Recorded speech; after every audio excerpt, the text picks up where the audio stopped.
and make Barack Obama, in our view, President-elect of the United States. Barack Obama of Illinois will be the next president.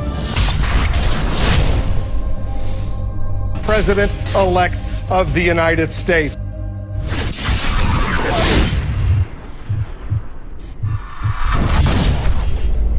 The original Constitution, it is an imperfect document that reflects some deep flaws.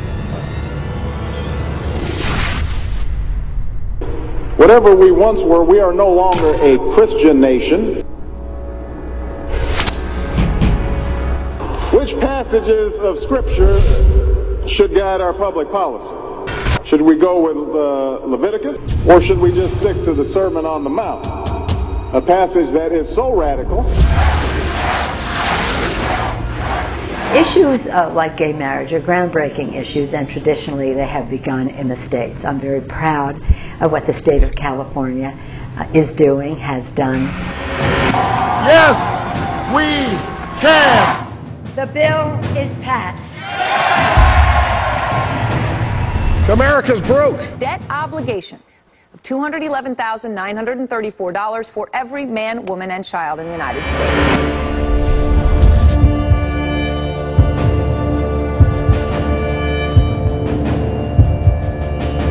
The U.S. drowning in debt.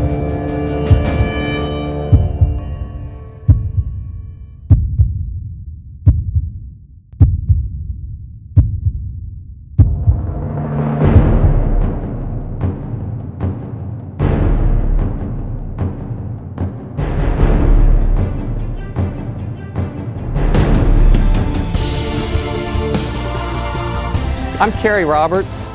I'm running for United States Congress. I'm from right here in Springfield, and I'm running to be your congressman. Yep. And I feel like if the federal government gets smaller, I feel like the private sector will get bigger.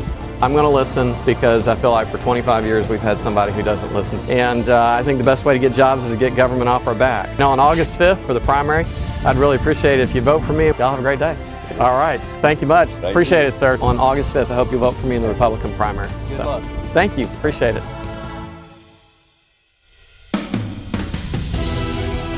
We need some people to go to Washington to fight against government spending, to fight against the special interest, to fight against all the lobbyists, and say, you know what, Washington's too big. We need to cut it back. We need to make it smaller. Because if we don't, we're going to wind up with a bankrupt nation. And we've been through that. We've had to make the tough choices, and we've had to take a look at our business and say, well, if we don't cut this out, then we're not going to be able to pay the important things tomorrow, and that's where we are as a nation. Well, I graduated from Lipscomb University in 1983, and I started my career as a CPA. And I did that for several years, and I enjoyed it a lot, but what I really wanted to do was I wanted to own my own bicycle shop. When I was in high school, I'd worked at a bike shop, and I just always dreamed of doing that. It was great in the beginning, and I really enjoyed the work quite a bit, but after a while, some bad things happened, and before we knew it, we were broke, and we were on the verge of bankruptcy. It's kind of a frightening time, and you feel all alone and you're scared, you're not sure how things are going to work out. And so we went to an elder in our church and we talked to him about it. We really didn't know what to do, and he gave us some advice too, and that was, whatever you do, don't declare bankruptcy. So we had the courage to get up every day. Sometimes I had 2 or 3 jobs at once, but we managed to avoid bankruptcy. And you know, when we go through that experience, it makes us think a lot about America today. America's broke and America's on the verge of bankruptcy. And we've got 3 young kids. We have a 14-year-old, a 10-year-old, and a 7-year-old. And we tell our kids all the time, you have to stand up and you have to do the right thing. And so here we were with the life experience of being broke and being on the verge of bankruptcy. And we looked and saw what was going on in America today. And we realized that we had to do the very same thing that we tell our kids to do. And we know that when you're in financial trouble, you don't keep on spending. You know, you're not going to solve a spending problem by spending more money. You're not going to solve a debt problem by borrowing more money. And as I like to joke, you're not going to solve problems created by politicians by sending more politicians to Washington. And that's really what motivated us to get into this race. We need business people who've gone through some of the things that we've gone through to go to Washington and try and straighten out the economy and get America back to work. Well, the deficit is growing, got bailouts, stimulus, all eating up money, and the government needs something. It needs your tax dollars. It needs your tax dollars. When Washington takes a lot of our money in taxes, They take the capital out of the private sector. They take the capital out of small businesses. And really the people who can create jobs most effectively are the small businesses in America, and we own a small business. Payroll taxes, personalty taxes, property taxes, franchise and excise taxes, the list goes on and on. If we didn't have to pay all those taxes, we'd hire more people, and we'd hire them today. I think people need to realize the more money we send to Washington, the fewer jobs that we're able to have, because Washington just can't create jobs as efficiently as a small business owner can. Kerry is a strong person, and he's a person of courage, and he's not easily influenced. He knows what he believes in, and he's firm in that. In reference to some of the things that we've faced as a married couple, whereas that would have posed difficulties for a lot of marriages, to us, it backed us in a corner where we kind of fought our way out together.